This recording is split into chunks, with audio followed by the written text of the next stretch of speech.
I also want to welcome everybody who's watching online or listening to the podcast. It's great to have you join us as well.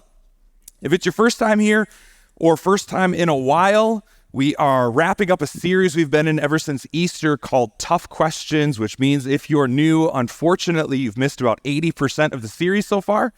However, that's a great reason why YouTube and podcasts exist, okay? And so if you've missed any of the weeks, go back and check them out online. They'll be there as long as the internet exists or somebody decides to take them down, okay? So they're on there if you want to go back and look at those.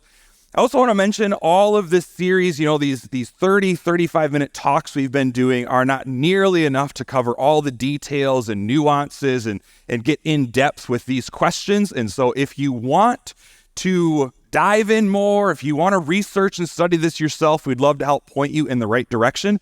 You can text the word resources, just that word, okay? Nothing else, not please send me resources or I want more information.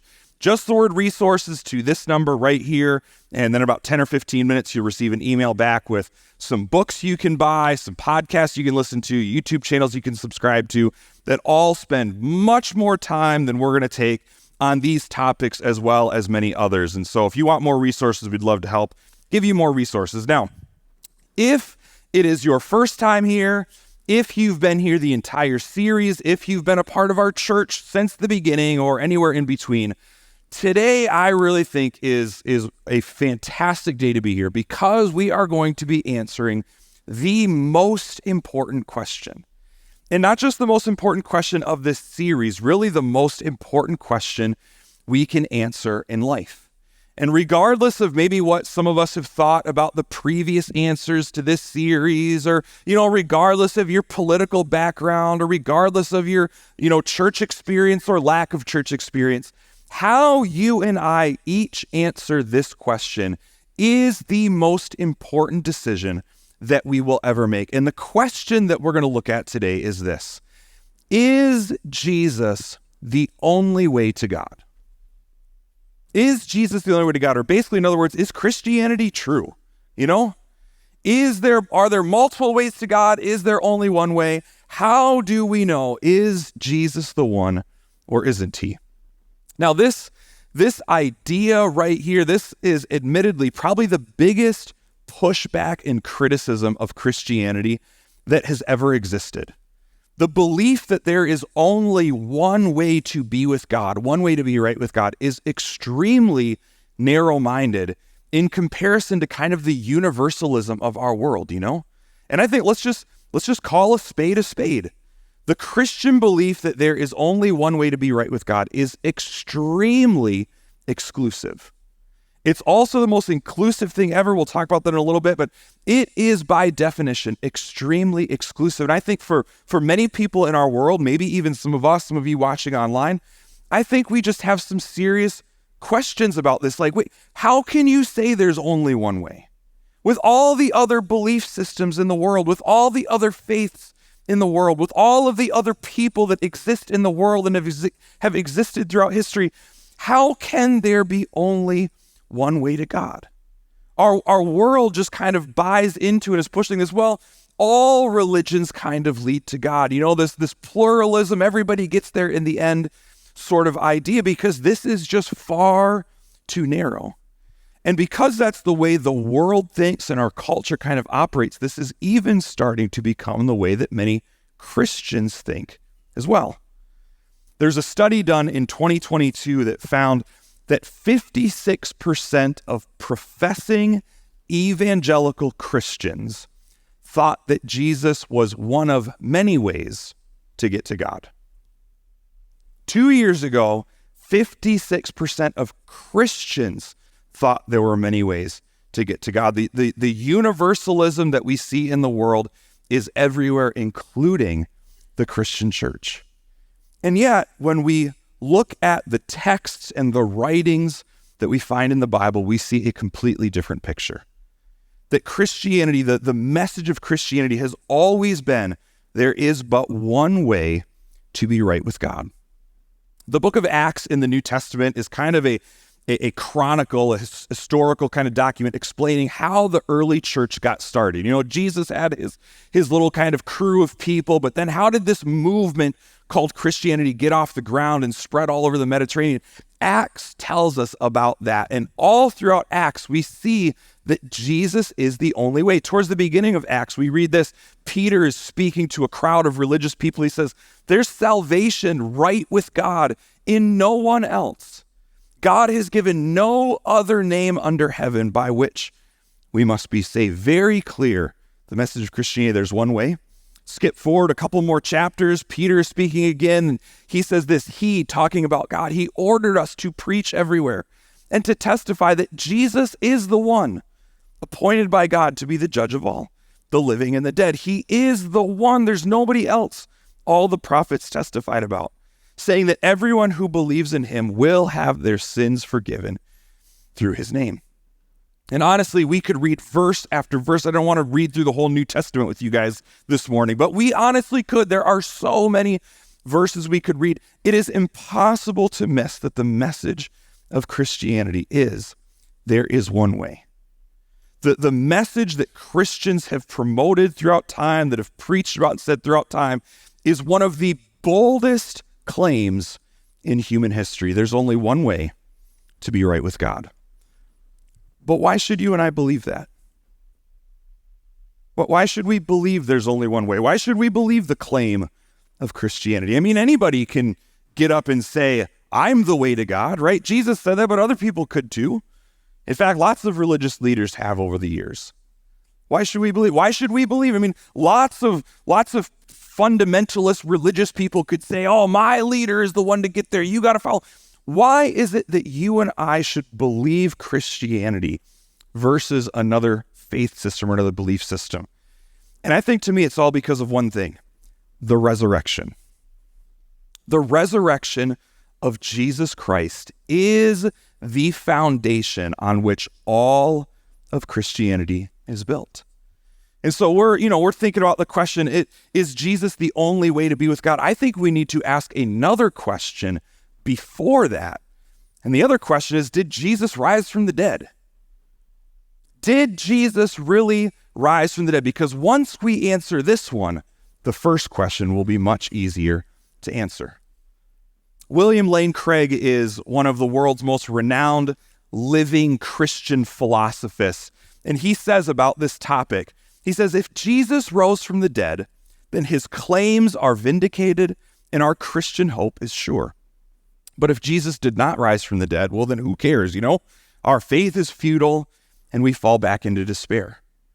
I heard another pastor say probably a decade ago, and I've kind of adopted it as my own sort of saying as well, that if somebody predicts their own death and resurrection and then actually pulls it off, just do whatever they say, just go with them. Okay, that is impressive. It doesn't matter what it is. Just, yep, I'm going with you sort of thing, And this is not just my idea. It's not just William Lane Craig's idea. I mean, who cares about that?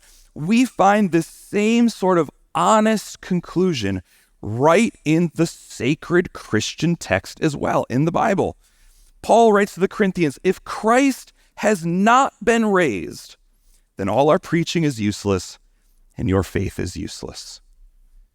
If Jesus didn't really rise from the dead, then Christianity is at best a massive waste of time and maybe even damaging. Here's what's incredible about the resurrection. Both sides agree this is where it all lands. Every one of us that wants to defend Christianity has to be able to defend the resurrection. Every one of us that might want to push back against Christianity has to push back against the resurrection. Christianity, unlike any other religion, is based on this one event that we can talk about and discuss and debate and come to a conclusion about. And so what I want to do today is take a look at some of the facts surrounding the resurrection. Okay, we can't go back in the past and look for ourselves. So what are some facts that we can read in the story? And then talk about which hypothesis best explains those facts. Now, I do want to give credit where credit is due. Much of what we're going to talk about today comes from a book called Reasonable Faith by William Lane Craig. This is a doctorate level philosophy book. I didn't even read all of it. I mean, it takes 20 minutes to read a page. But I will say this. His last chapter on the resurrection is worth the price of the book alone. It's not for the faint of heart, but I'm telling you, it is a fantastic explanation, a fantastic defense of the fact that Jesus really did rise from the dead. And if you've signed up to get our resources, this was one of the books on there, but just in case you didn't, another little plug, it is a fantastic book to read.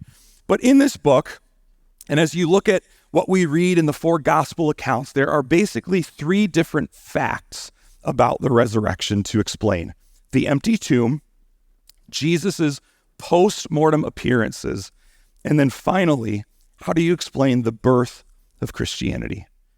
And my hope is today, in talking about all 3 of these and which hypothesis serves best, my hope is that those of us who already are believers, that our faith and our confidence in Jesus would be strengthened, and that those of us who are skeptical, those of us who are questioning, those of us who are maybe even pushing against, would be challenged to take a serious look at becoming a believer ourselves. Now, there's no reasonable scholar that denies that Jesus actually existed. There's no reasonable scholar that denies that Jesus was killed by Roman crucifixion. But what about the empty tomb? If Jesus really did rise from the dead, then what do we do with the empty tomb?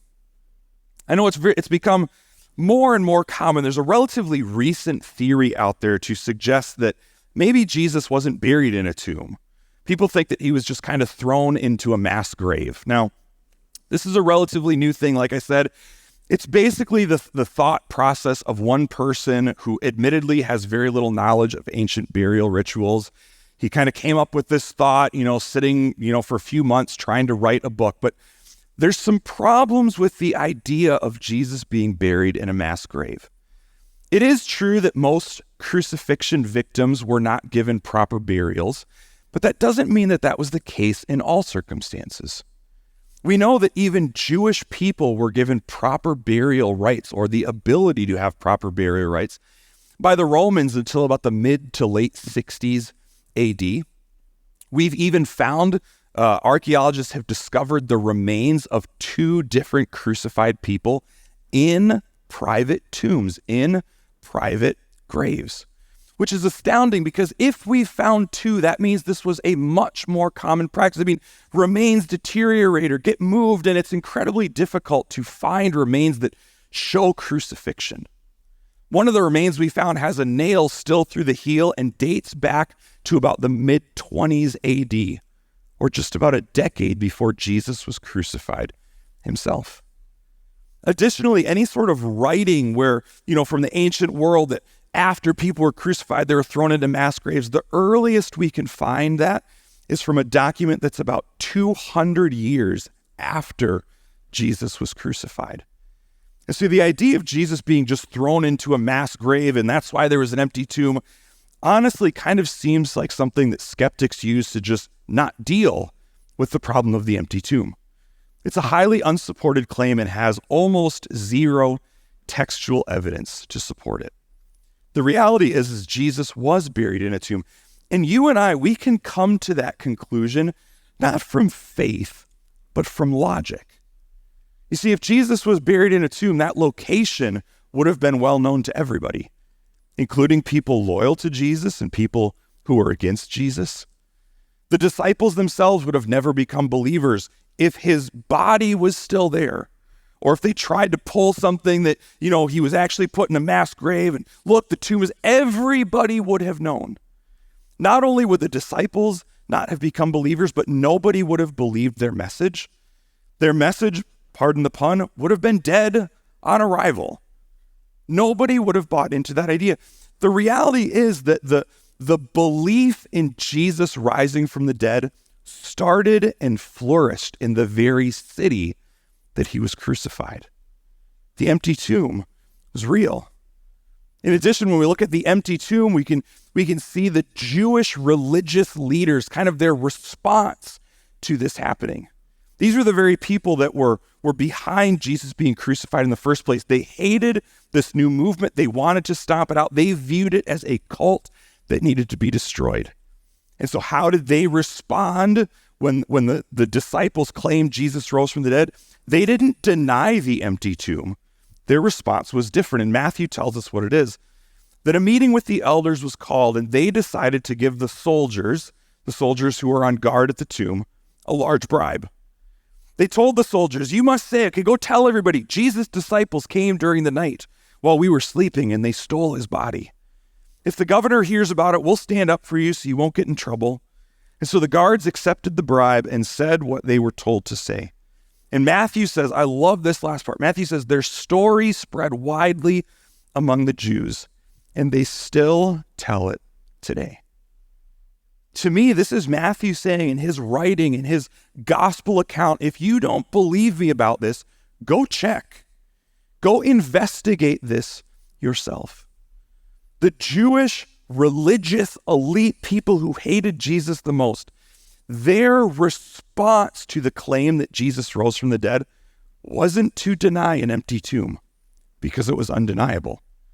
Their response needs there to be a real tomb and needs for that tomb to be empty. But I think one of the biggest reasons we can believe that the tomb was actually empty is because the very first witnesses there were women. First century culture was much different than our world today. We've come a long ways. But in the first century, women were viewed as second-class citizens. Women were not viewed as credible witnesses for anything. And so if these disciples of Jesus were fabricating a story, they wanted it to be bought by people, they would not have said women were the first there. They would have said men were the first to discover the tomb, because that would have been more believable. There would have been more credibility to their story. In fact, the only reason to say that women were the first to discover the empty tomb is if the gospel writers were trying to record a historically accurate account of what happened. And so when you look at the empty tomb, critics and skeptics and atheists will say, well, maybe there's other hypotheses to try and explain why this happened. I think probably the most popular one is the conspiracy theory, that it was just, kind of a coup with all the disciples, and maybe they really did what the Jewish leaders said. They stole the body and they hid it. I think we can pretty easily work through this one based on how difficult it actually is to pull off a conspiracy.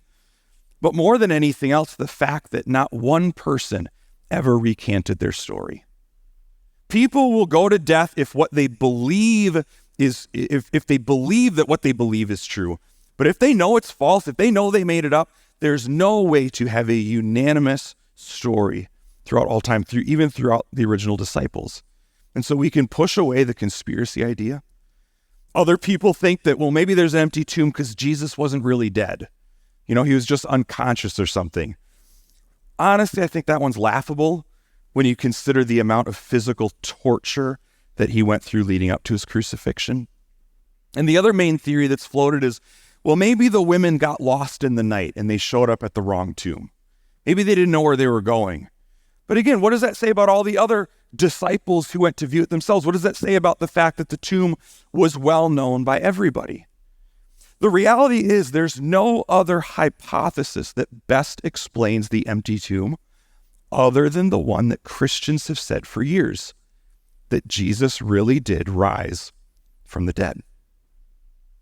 Then you got to look at the postmortem appearances, that people after Jesus was crucified, they believed genuinely that they saw a risen physical Jesus. Not dreams of Jesus, not visions of Jesus, but like in the flesh, he was really here. In 1 Corinthians, the Apostle Paul writes a list of some of the people who saw Jesus, and he starts off by just going over some doctrine. Christ died for our sins, just as the scripture said. He was buried, there's the tomb part, and was raised from the dead on the third day, just as the scripture said. But here's the part. He was seen by Peter, and then by the 12. After that, he was seen by more than 500 of his followers at one time, most of whom are still alive, though some have died.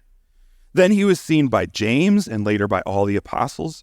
Last of all, as though I had been born at the wrong time, Paul talking about himself, I also saw him.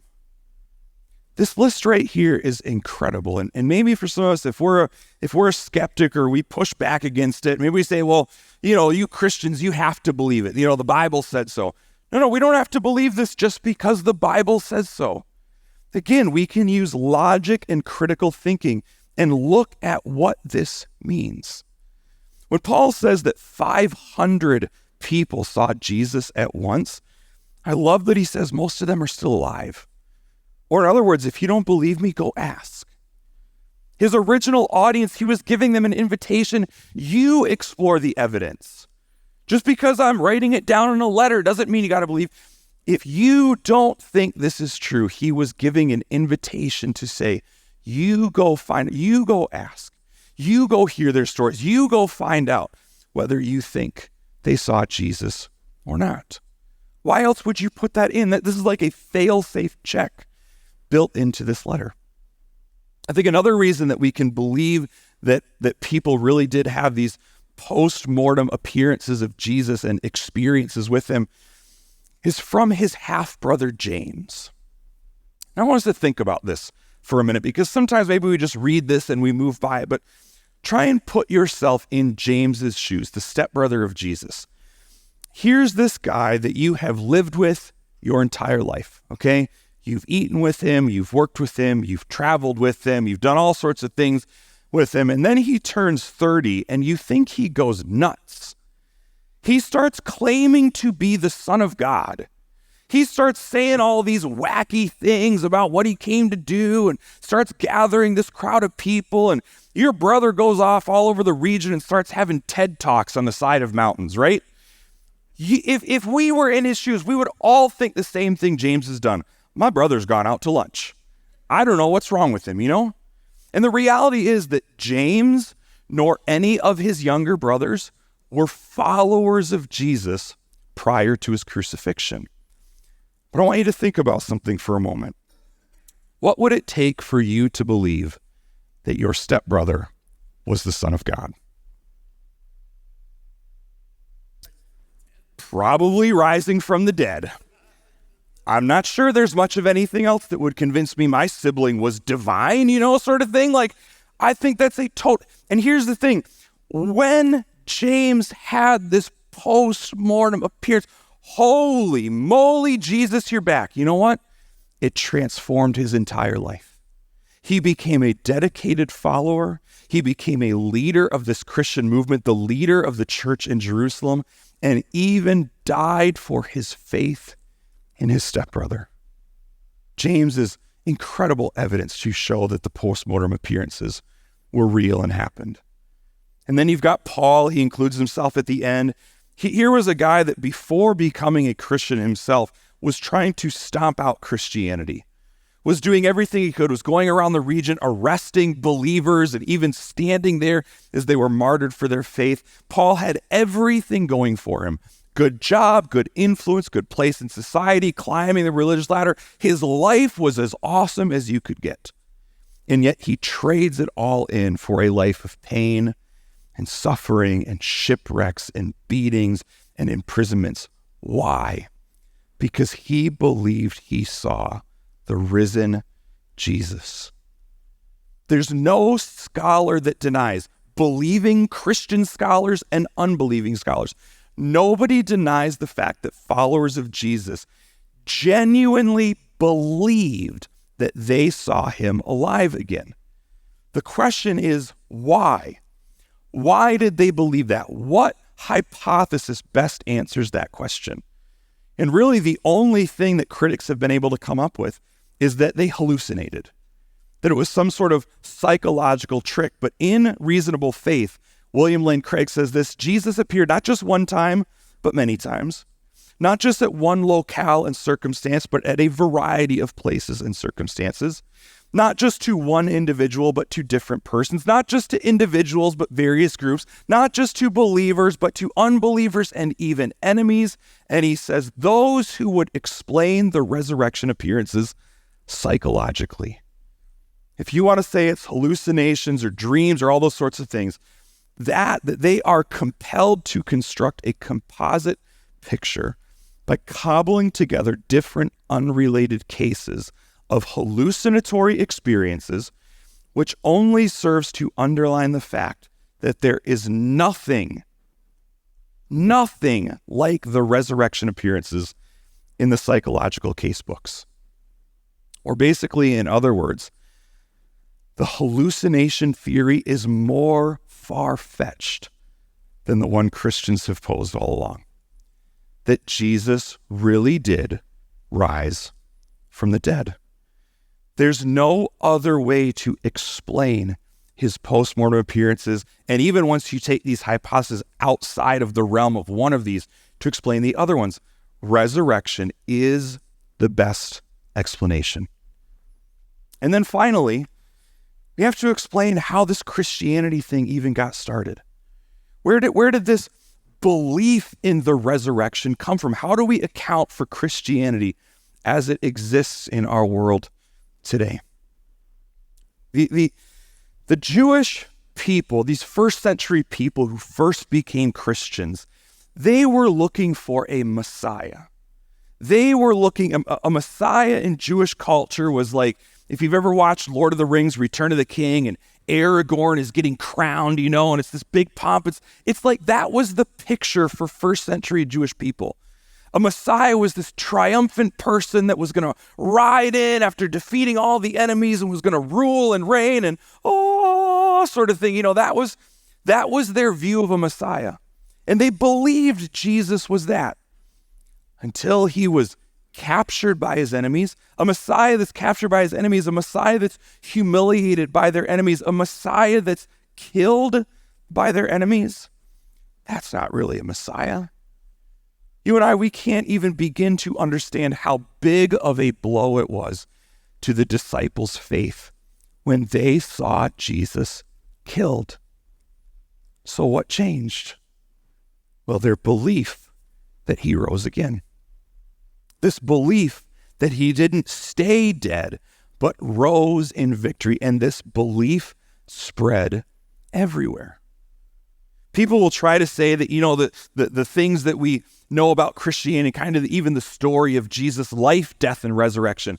Well, maybe there's some pagan influences that have kind of fed into that. There's all sorts of other hero resurrection myths from ancient mythology, things like Romulus and Apollonius and Horus and Osiris. And here's the thing, when you take a surface level look at those myths and the account of Jesus, there's some similarities if you have like an elementary school reading level. But once you dive into some of the details, you see how different they actually are. Additionally, what reason would first century Jewish people have to adopt pagan mythology into their new religion? The pagans were despised. They wanted to do everything they could to get away from that. They had no motivation to try and adopt Romulus and Apollonius into this story of Jesus. And so pagan influences can't explain the birth of Christianity, and neither can Jewish influences. People will say that, maybe the story of Jesus' resurrection was because Jews believed in resurrection. And yeah, they did. But it was totally different than what happened. There are two things we need to know about a first century Jewish view of resurrection. Number one, they believed it happened at the end of the world, not a specific point in time. And they believed that it was going to be the resurrection of all righteous people, not just one person at a time. The disciples, if they were going to formulate a story of resurrection, it would not look like one person rising at one point in history. They had every predisposition to believe otherwise. And yet these early Christians believed in, spoke about, preached, and even died believing that Jesus really did rise from the dead. Theologian C.F.D. Moule says this: the birth and rapid rise of the Christian church remains an unsolved enigma for any historian who refuses to take seriously the only explanation offered by the church itself. Or basically, Christianity as it exists today is unexplainable unless Jesus really did rise from the dead. And so you've got these three facts. which, by the way, are all widely accepted by believing and non-believing scholars. The vast majority of people accept these three things as facts. And so when you look at these facts and you look at all the other hypotheses there are to explain these facts, the logical conclusion is that none does better than the hypothesis that Jesus really did rose from the dead. No other explanation gives explanatory scope or explanatory power. Every other hypothesis that's out there takes bigger leaps of faith and has so many more intellectual inconsistencies. And so if no other explanation for these facts exists, then here's the thing for you and I. We are totally justified in believing that Jesus really did rise from the dead. You and I are totally justified. It is more than just a leap of faith. It is a reasonable conclusion to come to. And if Jesus really did rise from the dead, then we should take seriously his claims about himself. And his claim is this, that I am the way, the truth, and the life. No one can come to the Father.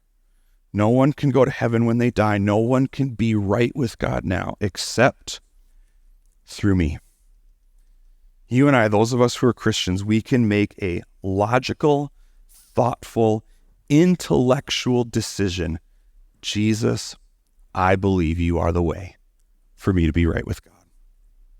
And it's the prayer of my heart. It's our desire as a church. It's the very heart of God that every single one of us would make that decision for ourselves. Jesus, I believe you're it. And so what I want to do this morning is give us an opportunity to make that decision. I'm going to lead us in just a moment to pray a short prayer. Not that the words I'm going to say are magical, but just to kind of help us make this decision. And I would just ask that around the room, we could all bow our heads and close our eyes just for, nobody's up looking around or whatever. But if you're here today and you have never put your trust in Jesus to be right with God, I want to invite you to pray along with me. And I want to ask you for my sake, not for God's sake, but for me, if you would just slip up your hand as we're praying so that I know who's praying along with me. Father, I thank you so much that you love me, that you want a relationship with me, and that you sent Jesus to be the way for me. I don't know everything yet. I might still have questions. I might still have some hesitations. But today I put my trust in you, Jesus. Despite all the other things I don't know, I know that you are the way for me to be right with God. I put all of my trust in you. Thank you, Father, for this wonderful gift. And God, I want to ask you to help me experience a relationship with you now that I am right with you. In Jesus' name, amen.